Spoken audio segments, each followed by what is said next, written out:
اس قرآن کے 3 جملوں میں فرمایا ہے نون والقلم وما یسطرون. اللہ فرما رہا ہے مجھے نون کی قسم، والقلم مجھے قلم کی قسم، فما یسطرون جو لکھا جا رہا ہے اس کی قسم. کون سمجھے کیا لکھا جا رہا ہے؟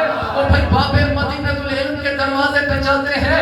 امیر المومنین آپ ہمیں بتائیے، سرکار فرماتے اس کے پاس جاؤ جسے ہم نے صادق بنایا ہے. ہم نے صادق آل محمد کے دروازے پہ پہنچ کے پوچھا، بولا اس آیت میں اللہ کہنا کیا چاہتا ہے؟ نون سے مراد کیا ہے؟ قلم سے مراد کیا ہے؟ وما یسطرون سے مراد کیا ہے؟ فرمایا نون سے مراد رسول خدا ہے، نون سے مراد رسول خدا ہے، قلم سے مراد علی ابن ابی طالب ہے، اور وما یسطرون سے مراد علوم جناب سیدنا ہے.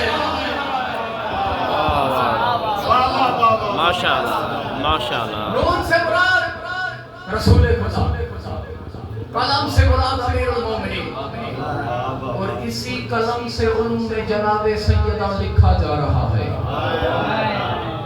اور سمجھے جناب سیدہ کے کمال کو؟ پتہ نہیں، میں جملہ بہت دھیرے کہہ رہا